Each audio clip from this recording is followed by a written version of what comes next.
계시록 2장과 3장에 나오는 7개 교회, 오늘은 마지막 교회입니다. 라오디게아 교회. 여러분 7개 교회 생각나십니까? 에베소 교회, 그 다음에 서머낙 교회, 그 다음에 버가모 교회, 그 다음에 두아디레 교회, 그 다음에 사대 교회, 그 다음에 빌라델피아 교회, 그 다음에 오늘은 라오디게아 교회. 이렇게 7개의 교회입니다. 굉장히 우리들의 삶에는 중요한 겁니다. 교회, 이렇게 어떤 건물도 얘기하겠지만은 우리 각 사람이 교회입니다. 그렇기 때문에 성도들에게 말씀하는 거예요. 그 당시에 존재했던 그 교회 성도들에게 말씀을 하는 거고, 오늘날 저와 여러분들에게도 말씀을 하는 거고, 그리고 7개 교회는 또 역사성을 갖고 있기 때문에 이 시대 흐름에 나타나는 하나님의 그런 역사를 보여줬던 거죠. 그런 측면에서 보면 오늘 이 라오디아 교회가 오늘 현실적으로 우리가 지금 살고 있는 이 시대를 계시한 겁니다. 우리가 살고 있는 이 시대, 주님이 오시는 그때까지 계시했던 그런 교회상이 오늘 라오디아 교회예요. 그래서 이 교회에 그러면 우리에게 가장 이 라오디아 교회가 우리에게는 직접적으로 영향을 주고 있다. 따라서 오늘 말씀을 묵상하면서 가장 부담이 가고 어렵습니다. 우리에게 현실적으로 지금 살고 있는 그런 시대적인 그런 사건들, 그런 일들이기 때문에, 그래서 오늘 이 말씀이 우리들에게 들려질 때 가장 무겁게 들릴 겁니다. 그렇지만 하나님 말씀이기 때문에 말씀을 들어야 됩니다. 말씀은 말씀대로 선포가 되어야 됩니다. 그래서 오늘 말씀이 오히려 더 우리들의 심령을 쪼개고 모든 마음속에 거품을 다 몰아내고 다시 한번 하나님 앞에 마음이 시원하게 되는 그런 기쁨이 되는 그런 시간 되시기를 축복합니다. 이 라오디아 교회에 대해서 우리가 볼 때 가장 중요한 것은 이 배경입니다. 배경. 그 당시 이 라오디아라는 지역을 우리가 먼저 좀 생각을 해야 되는데요. 이 7개 교회 중에서 이 교회로 보면은 이 책망만 있는 교회입니다.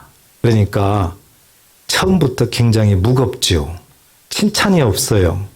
대부분 교회는 책망도 하고 칭찬도 하고 이렇게 같이 병행하는데 여기는 책망밖에 없어요. 그러니까 지금 살고 있는 우리 시대, 주님 오실 그날까지 우리 예수님께서 저와 여러분들에게 말씀하는 그 영역을 보면은 책망이 많은 겁니다. 지금 현재요. 그래서 우리가 이런 부분을 잘 명심을 해야 되는 거죠.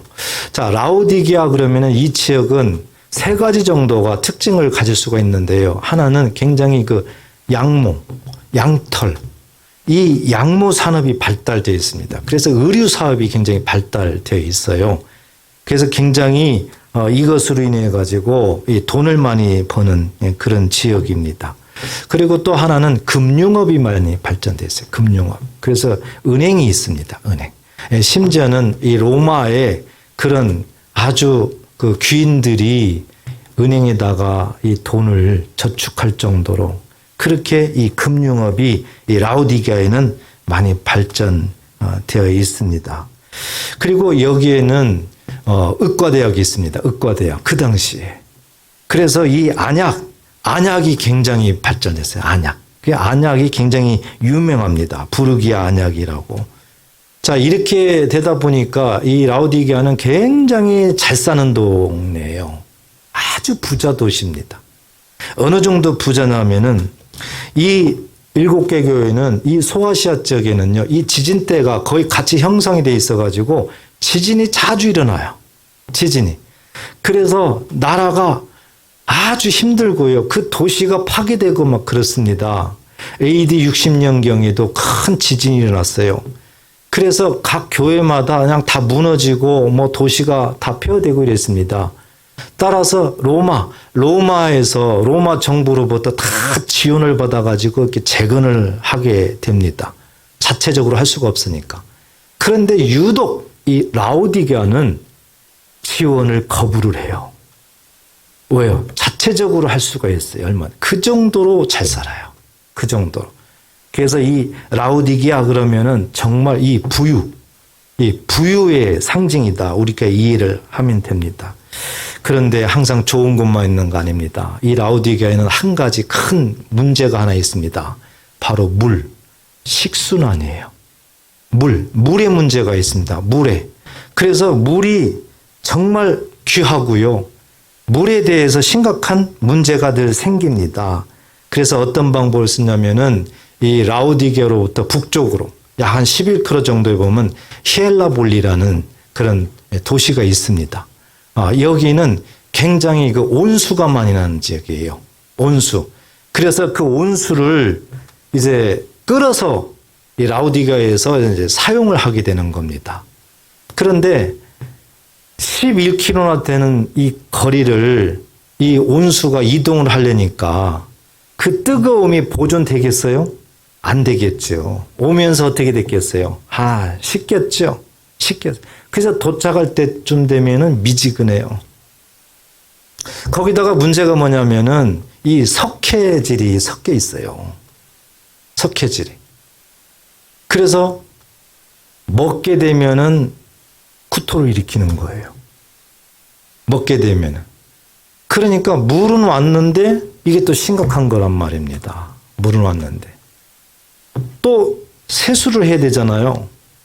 이런 문제가 있기 때문에 세수를 하게 되면은 눈병이 자주 걸리는 거예요. 눈병이. 그래서 이 물 문제가 심각합니다. 그런데 또 다행히 또 이 라오디게아로부터 이 동쪽으로 한 16km 떨어져 있는 그런 도시가 하나 있는데 골로세라는 도시예요. 골로세. 여기에는 높은 산이 있는데 높은 산에서 그 아주 찬물이 내려와요. 찬물이. 그래서 그 찬물을 또 끌어다가 사용을 하는 겁니다. 16km 정도. 그러니까 출발할 때는 아주 차가운 물일지라도 또 내려오다 보면 어떻게 됩니까? 찬물이 또 변하죠. 그래서 도착할 때쯤 되면 또 미지근해요. 그러니까 이 라오디게아에 이 물이 도착할 때쯤 되면은 미지근하다예요. 미지근하다. 그나마 이렇게 골로새에서 오는 그런 물을 또 이렇게 사용을 하니까 다행인 거죠. 이렇게 지역적으로 정말 잘 사는 그런 도시인데 그 식순환 이것이 이 도시는 심각한 문제다. 이 부분을 우리가 이해를 하게 되면 오늘 우리 예수님께서 말씀하는 그런 영역들을 더 쉽게 이해를 할 수가 있습니다. 자, 이것을 마음에 담으시고 우리가 오늘 읽었던 그런 말씀을 보면서 오늘날 우리들에게 어떤 말씀을 하시는지를 꼭 확인하셔야 됩니다. 지금 라오디게아 교회는 요즘 오늘날 주님 오실 그날까지 교회상입니다. 여러분, 라오디게아 교회가 마지막 교회예요. 이 지상에서 마지막 교회입니다. 따라서 지금은 교회 시대라고 하는 겁니다. 그래서 계시록에 이제 4장에 넘어가면 이때부터는 교회라는 말은 아예 없습니다. 계시록 4장에 가면 이제는 천상, 하나님 나라에서 예배드리는 현상이 나타나요. 그래서 교회라는 이름은 계시록 3장에서 끝납니다. 그래서 우리가 굉장히 중요하게 생각을 해야 됩니다. 오늘 예수님께서 이 라오디게아 교회에 어떤 모습으로 나타나시는가 먼저 생각해 봅시다. 14절 라오디게아 교회 사자에게 편지하라. 아멘이시요 충성되고 참된 증인이시요 하나님의 창조의 근본이시니가 이르시되 그랬습니다. 아멘이시요 그랬어요. 아멘. 아멘이 무슨 뜻입니까? 아멘. 네, 여기서 아멘은 진실성을 의미해요. 진실성. 예수님의 진실성. 아멘 그러면은 진실로 그렇습니다. 진실로 동의합니다. 그런 의미겠죠. 우리 예수님께서 이 아멘 아주 특이합니다. 대부분 아멘은 제일 끝에다가 아멘 나오잖아요. 그런데 여기는 명사처럼 아멘이시오 그랬어요. 우리 예수님의 그 진실성을 얘기를 해요. 우리 예수님의 신실성. 자, 그 다음에 충성되고 참된 증인이시오. 다 똑같은 말입니다. 진실하심, 신실하심. 하나님의 창조의 근본이시니 창조성을 얘기합니다. 우리 예수님께서 천지를 창조할 때도 성부, 성자, 성령이 같이 창조하셨다. 같이 동역했다. 우리 예수님이 라우디게아 교회를 소개할 때 보니까 우리 예수님은 진실하시다. 우리 예수님은 창조주이시다. 이 부분을 말씀을 하더란 말이죠. 왜 이렇게 말씀할까요? 라우디게아 교회가 완전 반대로 지금 가고 있어요. 완전히. 하나님께 주권이 있어요. 믿으십니까? 그런데 라우디게아라는 뜻이 백성에게 주권이 있다는 뜻이에요. 완전히 하나님과 대적하고 있는 그런 모습이죠. 그래서 주님이 교회마다 소개할 때 보면은 그 지역에 맞게끔 우리 주님을 소개하잖아요. 자, 제가 서두에 이 라우디게아 교회는 뭐가 없다고 그랬습니까? 칭찬이 없다고 그랬어요. 칭찬이. 바로 책망으로 들어갑니다. 바로. 그런데 성경을 읽어보면은요, 굉장히 그 주님의 진노하심을 느낄 수가 있습니다.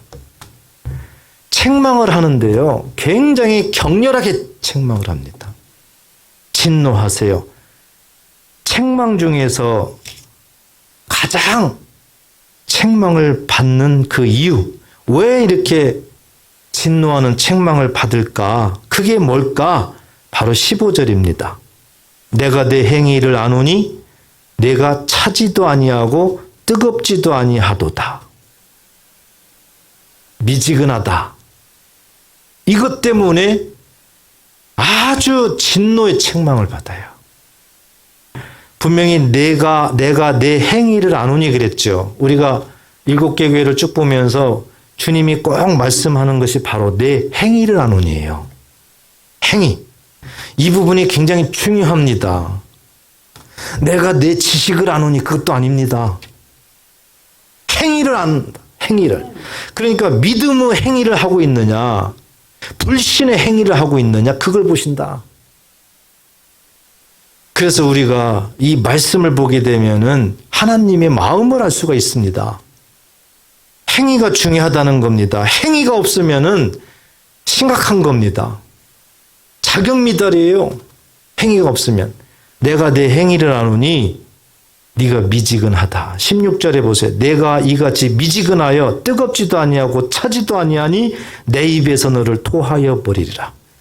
여러분, 제가 라우디게아 설명드렸죠. 라우디게아의 그 배경을 설명드렸죠. 라우디게아 교회 이 성도들은요, 주님이 이 말씀할 때 너무 쉽게 이해를 합니다. 왜요? 물 때문에요. 자기네들이 겪고 있는 겁니다. 미지근한 것을 자기네들은 먹어야 돼요. 석회질에 섞여서 먹으면 구토나고 그래요. 그렇게 찬물을 먹고 싶어도 못 먹어요. 왜? 처음부터 찬물이 출발돼 그대로 유지되는 것이 아니라 도착하면 미지근하게 되는 거예요. 라우디게아 교회 성도들은 이 말씀을 너무 쉽게 이해를 합니다. 그 지형적인 배경을 그대로 살려서 우리 예수님이 아주 쉽게 책망을 하는 거예요. 미지근함에 대해서. 너희들 신앙이 그렇다. 너희들 신앙이 그렇다. 미지근함을 책망을 해요. 차라리 라우디게아 교회 성도들이 예수님을 모른다. 차라리 그러면 낫다는 겁니다. 그런데 모르진 않는다는 겁니다. 예수님을 안다는 거예요. 예수를 믿는다는 거예요.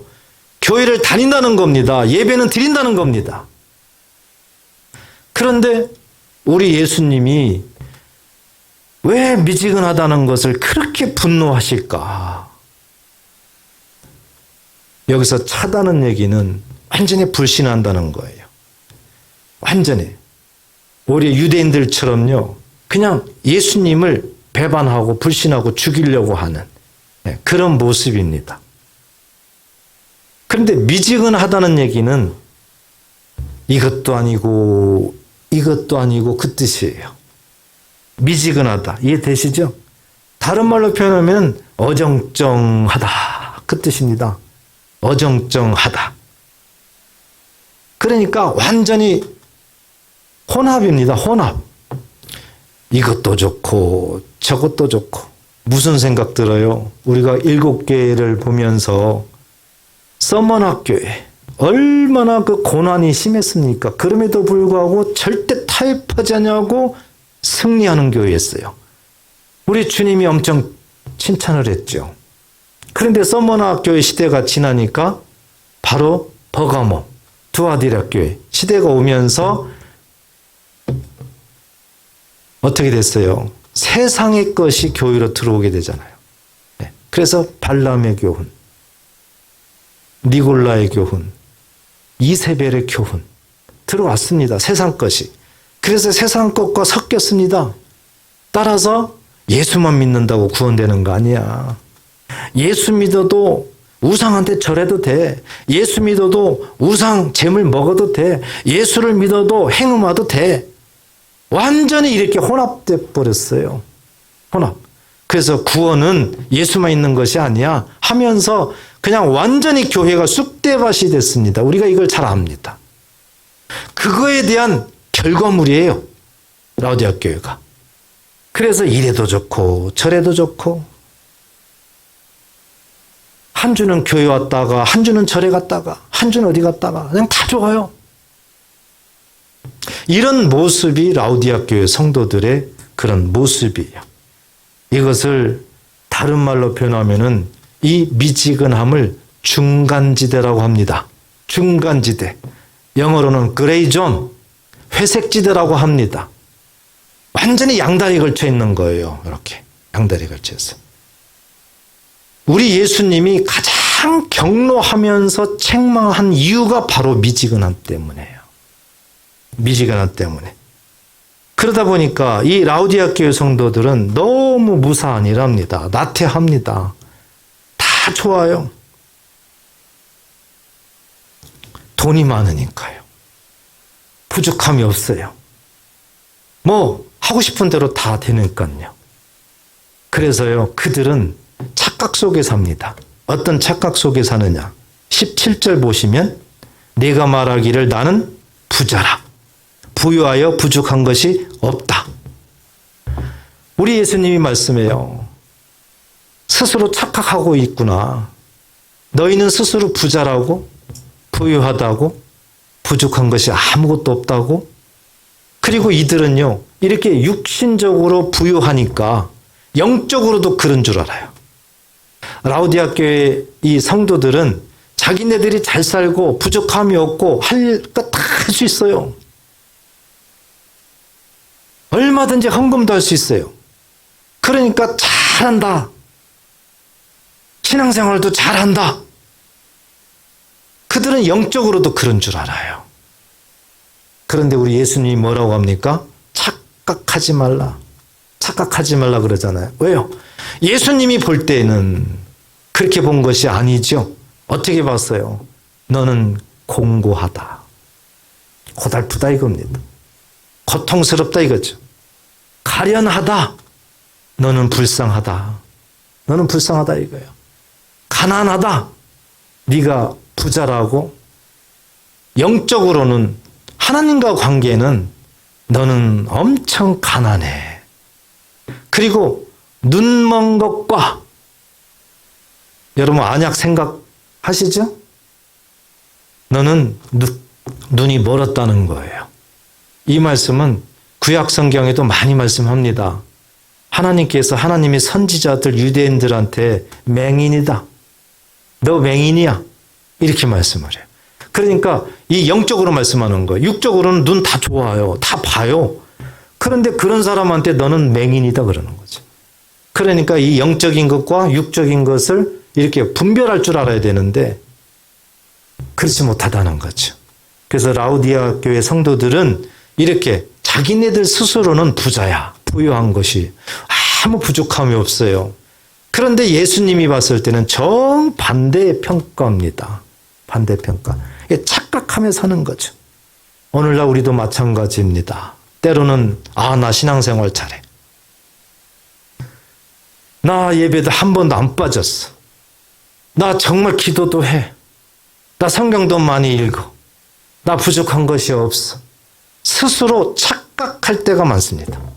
중요한 것은 예수님이 인정해야만 되는 거예요. 예수님이 인정하지 않냐면 아무 소용이 없다. 지금은 라오디게아 시대예요. 그렇기 때문에 우리는 이 부분을 아주 심각하게 받아들여야 됩니다. 아주 심각하게. 우리 예수님은 이렇게 미지근한 것을 이렇게 싫어하신다. 그런데 여러분 한번 질문해 보세요. 아니 좀 그럴 수도 있지. 이것도 좀 하고 이것도 좀 하고. 아니 그렇다고 내가 뭐 신앙생활 안 하나? 그렇다고 내가 뭐 주일 성수 안 하나? 우리끼리는 얼마든지 그게 참 은혜스러운 말이잖아요. 그렇잖아요? 아, 그렇다고 대답 좀 해봐요. 그렇잖아요. 아, 조금 뭐 그렇다고 해서 얼마든지 그럴 수 있지. 우리끼리는 그럴 수 있는 건데 왜 이렇게 미지근함에 대해서 분노하실까? 그러면서 차라리 둘 중 하나 해라. 차든지 덥든지. 아예 예수를 믿지 말고 지옥 가든지. 믿으려면은 제대로 뜨겁게 열심히 믿든지 그렇게 하라. 중간은 싫다. 그레이존 이건 싫다는 겁니다. 왜 예수님이 이렇게 미지근함에 대해서 진노할까? 바로 다른 게 아니에요. 우리가 이 세상에 영원히 사는 거 아닙니다. 이 세상은 나그네 길이에요. 잠깐입니다. 반드시 인생은 한 번 죽는 거예요. 그 이후에는 심판이 있는 겁니다. 그렇다면 이제 우리에게 중요한 것은 어느 세계입니까? 보이지 않는 사후의 세계입니다. 그런데 이 사후의 세계의 주인이신 우리 예수님께서 너무 잘 아실 거 아니에요. 뭘 잘 알아요? 사후 세계는 천국 아니면 지옥 두 개밖에 없어요. 사후 세계는 중간이 없어요. 중간이. 그것 때문에 그래요. 예수님께서. 천국 아니면 지옥 둘 중 하나예요. 아, 좀 우리 생각에 좀 양다리 걸치면 안 될까요? 그런데 오늘 정답을 뭐라고 했어요? 미지근하면은 입에서 어떻게 한다고 그랬어요? 토해내리라 그랬어요. 그러니까 중간 양다리 걸쳐 있으면은 어디 간다는 뜻입니까? 지옥 간다는 뜻이에요. 여러분 심각해요. 이 말씀은요, 믿지 않는 자들에게 하는 말이 아니에요, 지금. 7개 교회는요, 오늘 라우디아 교회는요, 믿는 자들에게 말하고 있는 겁니다. 예수 믿지 않는 자들에게 말하는 게 아니라니까요. 그게 심각하다 이거죠. 그래서 제가 서두에 말씀드렸잖아요. 이 말씀을 묵상하면서 정말 마음이 무겁다. 최고 무겁다. 그렇지만 우리에게 마지막으로 주시는 말씀이기 때문에 우리는 이 말씀을 무조건 내 것으로 잘 받고 잘 소화하고 이 말씀 회개하고 따라가야 된다. 이겁니다. 자, 우리 예수님이 가장 책망했던 왜 이렇게 분노하면서 책망했는가를 우리가 살펴봤더니 그레이존, 중간지대 그거였어요. 저나 여러분들이나 이 말씀 들으면 자유로울 수가 없죠. 왜요? 다 중간을 좋아해요. 중간을 좋아해요. 심지어는요, 정말 잘 믿는다는 신앙생활을 오래 한다는 그런 분들도요, 옆에서 새신자나 또 옆에서 열심히 뭔가 성령 충만해가지고 막 주의를 하고 막 이렇게 하려고 하면은요, 막아요, 막아. 적당히 해. 막아요. 적당히 하라고. 미치지 마. 그런다니까요. 오늘 성경을 비교해 보니까 완전히 천국 가는 길을 막아버리잖아요. 누가요? 예수 믿는 사람이. 그렇습니다.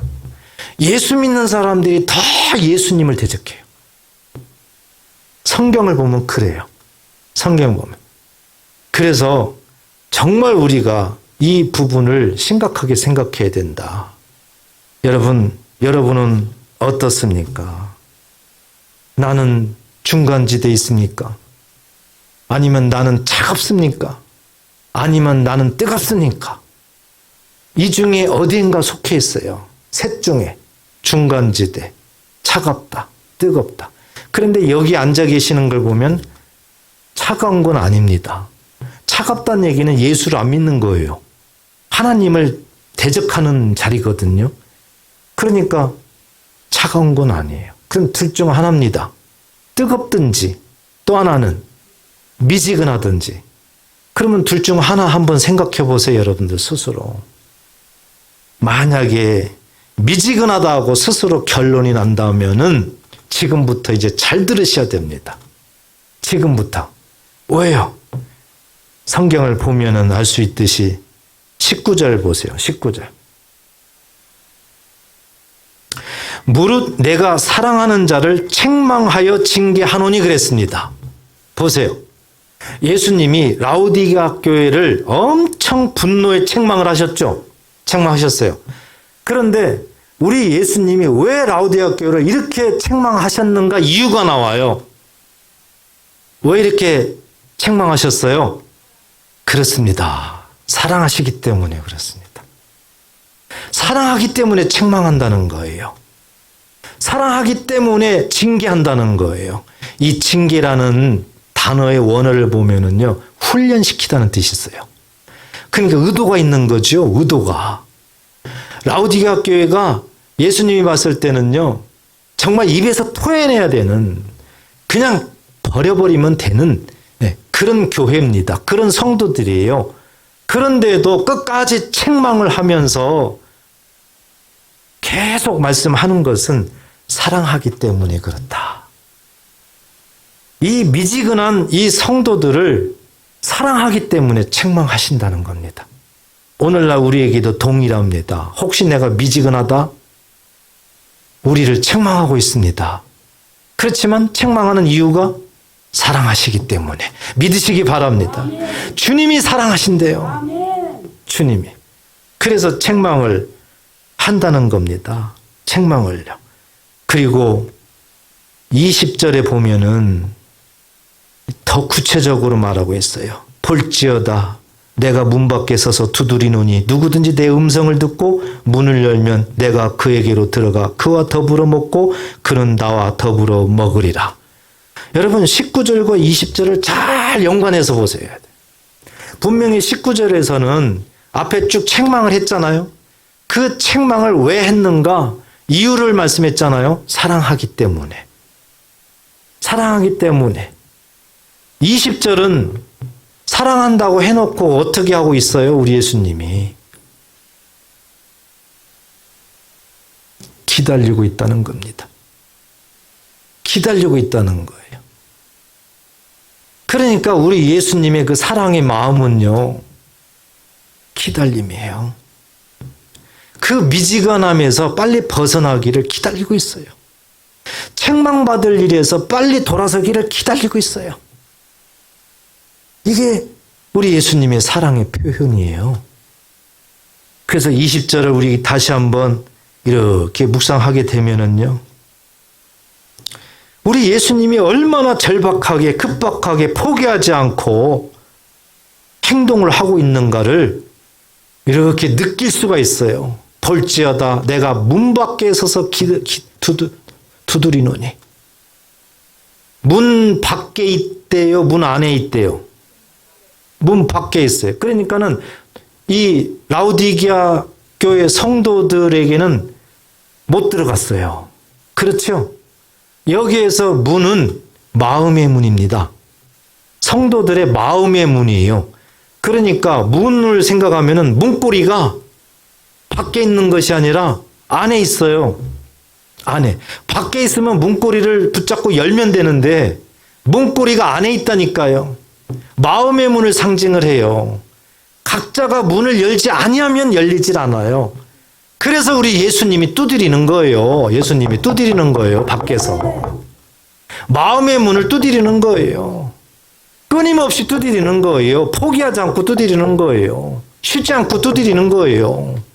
왜요? 사랑하시기 때문에요. 어떻게 하기를 원하세요? 미지근함에서 빨리 벗어나기를. 굉장히 우리 예수님의 그 사랑의 표현을 하고 있어요. 끝까지 내가 기다리노라. 기다리겠다. 그러니 제발 미지근함에서 돌아서라. 이 말씀을 열심을 내고 회개하라. 19절에 이렇게 말씀하는 거예요. 19절에.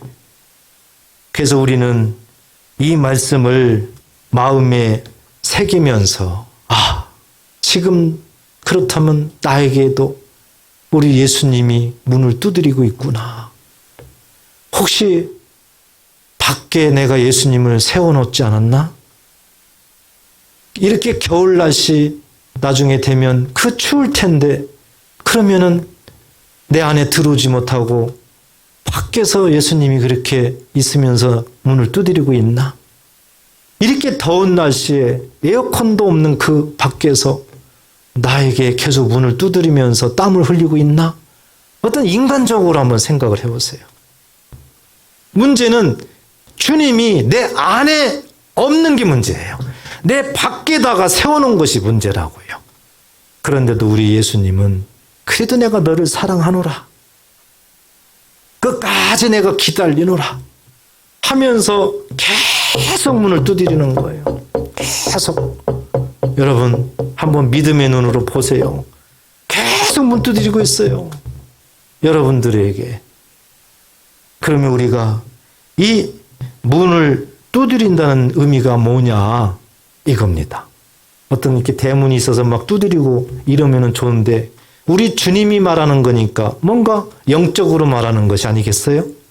그 문 두드린다는 의미는 뭐냐 이겁니다. 다른 게 아니에요. 바로 지금이에요. 바로 이 설교 시간입니다. 이 설교 시간에 말씀을 선포하는 것이 저와 여러분들에게는 문 두드리고 있는 거예요. 그래서 지금 문을 두드리고 있는 겁니다. 그러면은 그 소리를 들으면 어떻게 해야 돼요? 열어줘야죠. 열어줘야죠. 내 마음이 열려야 되는 거예요. 그래서 우리 주님이 지금 문 두드리는 것을 우리에게 어떻게 다가오고 계시느냐. 18절 보세요. 18절. 해결책을 줍니다. 미지근함에서 벗어날 수 있도록 해결책을 주세요. 해결책의 말씀을 주세요. 해결책의 문 두드림을 지금 하고 있어요. 자, 18절 보세요. 내가 너를 권하노니. 해결책을 제시를 해줘요. 그러니까 얼마나 자상하게 사랑의 모습으로 우리를 가르쳐주고 있느냐고요. 내가 너를 권하노니 내게서 불로 연단한 금을 사서 그랬습니다. 라오디게아 교회 성도들은 육신적으로는 엄청 잘 산다고 그랬잖아요. 금융업이 발달되어 있으니까 당연히 뭣도 많겠어요? 금도 많겠죠? 금도. 그걸 비유하는 거죠. 너희들이 육체적으로, 육신적으로는 금이 많다고? 잘 산다고? 아니야!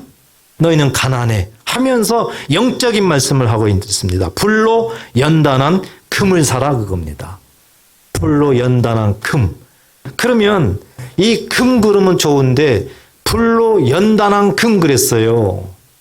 그러니까 이 연단을 받아야 되는 거예요. 그러니까 어떤 고난이나 환난을 지나가야 되는 겁니다. 그럴 때 금이라는 단어가 성립이 되는 겁니다.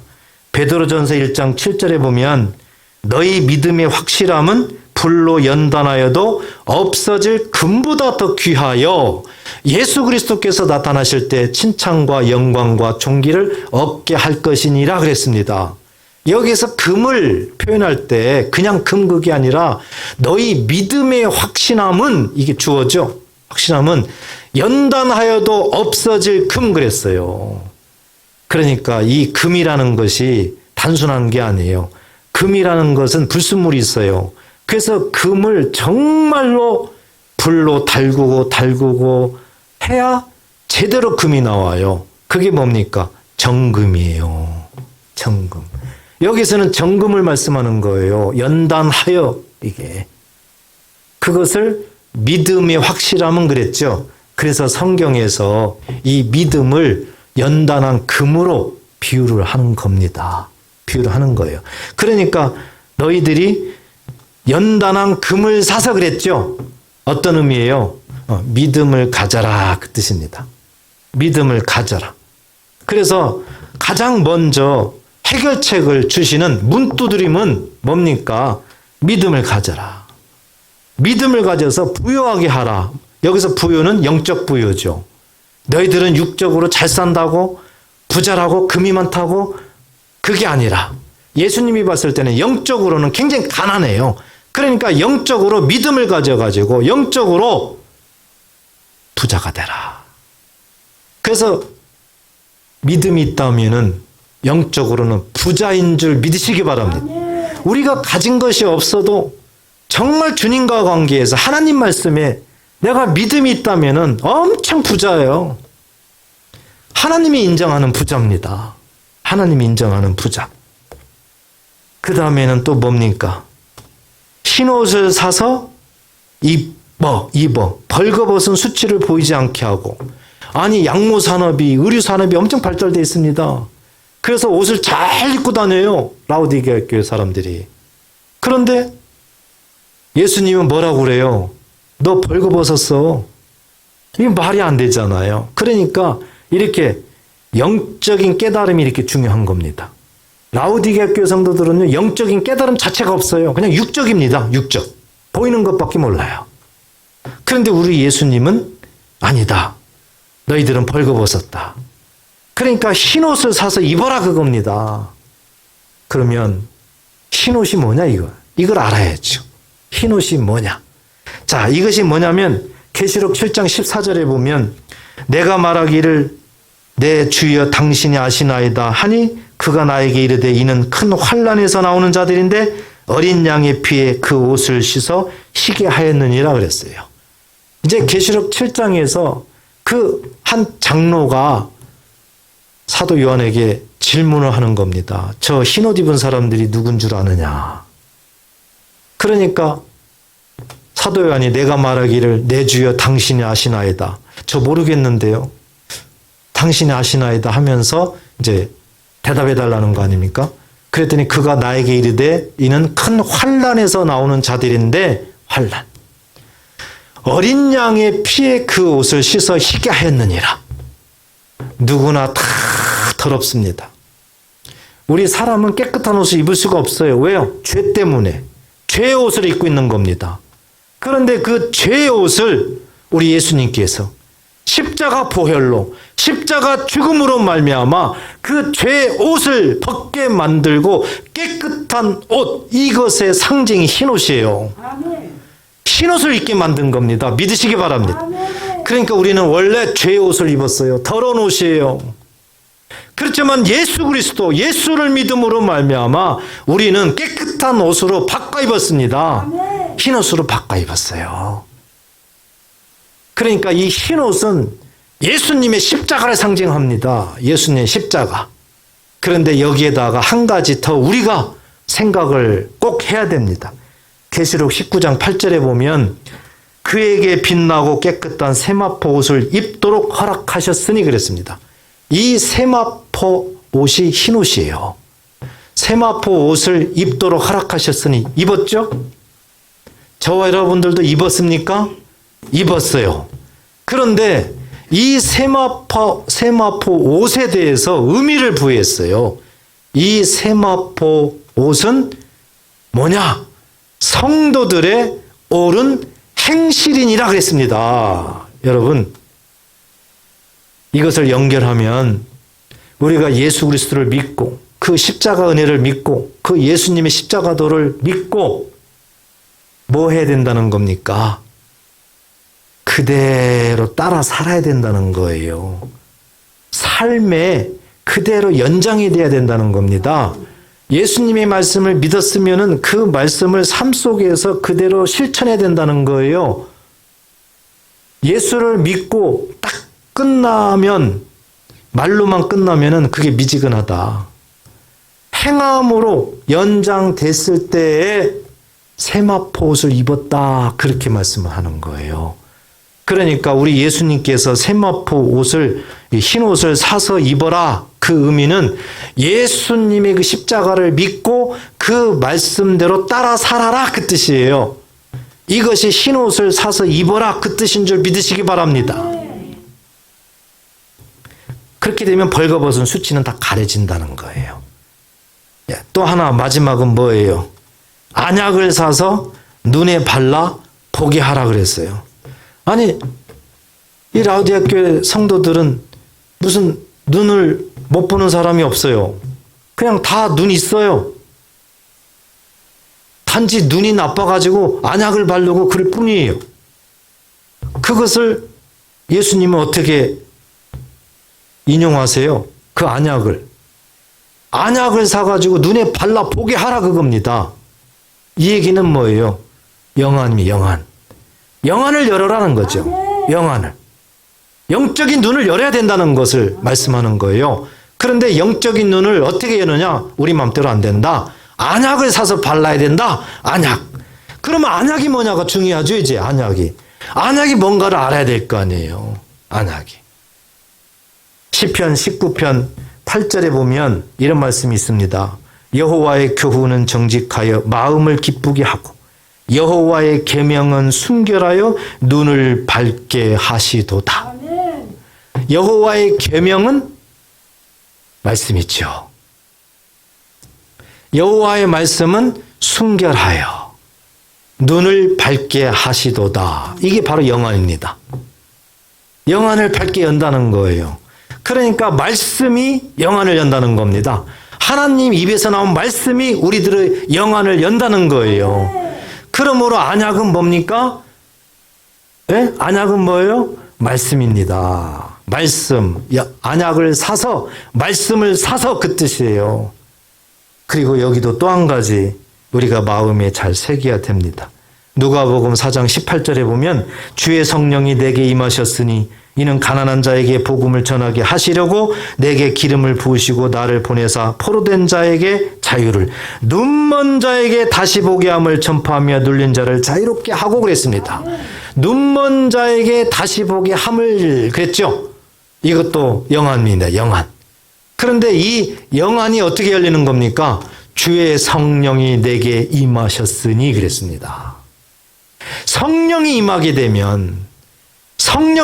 되면은 영안이 열릴 수 있다는 겁니다. 성령. 그러니까 안약이라는 것은, 안약을 사서 이 얘기는 말씀과 성령을 상징한다. 말씀과 성령을 사라. 그러면은 영안이 열린다. 이것을 말씀을 하고 있습니다. 여러분, 지금까지 세 가지 중에서 공통적으로 단어가 하나가 눈에 띄는데 뭡니까? 사서입니다. 사서. 살아예요. 산다는 얘기는 무슨 의미예요? 대가를 지불하라는 얘기입니다. 대가를요. 그러니까 너무 쉽게 우리는 생각을 합니다. 하나님 말씀은요, 사야 돼요. 그래서 예수님도 제자들한테 누가복음 22장에 보면 뭘 사라고 합니까? 검을 사라고 하잖아요. 내가 이 세상을 떠나게 되면 너희는 검을 사라. 검을. 그 검이 뭐예요? 성령의 검이죠. 그 검이 뭡니까? 말씀의 검이에요. 그런데 제자들이 그 말을 알아듣지 못하고 수제자라고 하는 베드로가 주여 저기 검이 2개 있나이다. 그 예수님이 뭐라고 그래요? 됐다 이놈아. 이놈아 소리는 없어요. 됐다. 족하다. 그래서 우리가 영안이 열려야 된다. 이 마음문이 열려서 영안이 열려야 돼요. 보이는 것만 보면은 하나님을 몰라요. 예수님을 몰라요. 사랑하는 여러분, 우리 예수님이 이렇게 라우디아 교회 성도들을 향해서요, 너무 사랑하시기 때문에 끝까지 포기하지 아니하시고 기다리십니다. 회개하기를 기다리세요. 미지근함에서 벗어나기를 기다리세요. 미지근함을 벗어날 수 있도록 처방전을 3가지를 지어준 거 아니에요. 그 처방전이 문을 두드리고 있는 거예요. 사랑하는 자야. 하나는 뭡니까? 금을 사라. 연단한 금을 사라. 그래야 빠져나올 수 있다. 흰옷을 사라. 흰옷을. 그래야 네 벌거벗은 수치를 덮을 수가 있다. 안약을 사라. 그래야 영안이 열린다. 이렇게 미지근함에서 빠져나올 수 있는, 하나님이 가장 싫어하는 책망받을 일을 없앨 수 있는 처방전을 제시하면서 똑똑똑똑똑 좀 열어라. 열어라. 뭘 열어요? 마음문을 열어라. 그러면 내가 순간 들어가서 네 마음과 합해서 그렇게 되도록 만들어주마 하면서 누구든지 문을 열면 내가 그에게로 들어가 그와 더불어 먹고 그는 나와 더불어 먹으리라 하면서 계속 내가 너를 사랑하노라. 내가 끝까지 기다리노라. 여러분, 기다리는 게 마음대로 되나요? 안 되죠. 어떻게 됩니까? 사랑하니까 되는 거예요. 사랑하는 사람은 기다릴 수 있어요. 사랑하지 아니하면 못 기다려요. 우리 주님이 저와 여러분들을 이렇게 기다리고 있습니다. 우리는 너무 안일하게 생각하면 안 됩니다. 너무 안일하게 생각하면 안 돼요. 끝까지 우리 주님이 우리에게 마지막까지 당부를 하잖아요. 뭐예요? 21절 보세요. 이기는 그에게는 뭘 당부해요? 이겨라.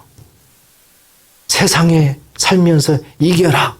오늘 본문에서는 구체적으로 뭘 이기라는 겁니까? 미지근함을 이겨라.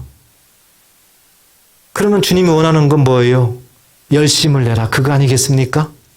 열심을 내라. 계속 이겨라. 얘야, 좀 이겨라. 우리 주님이 요한복음 16장 33절에도 보니까 너희는 세상에서 환난을 당하나 담대하라. 내가 세상을 이겼노라. 이미 예수님은 이겨놓고 우리한테 그 이김을 주셨어요. 그리고 그러니까 너희도 이겨라. 그래서 우리가 이길 수 있는 겁니다. 이겨야 된다는 거예요. 끝까지 이겨야 되는 거예요. 그리고 우리에게 상을 또 말씀합니다. 이기는 그에게는 내가 내 보좌에 함께 앉게 하여 주기를 내가 이기고 아버지 보좌에 함께 앉은 것과 같이 하리라.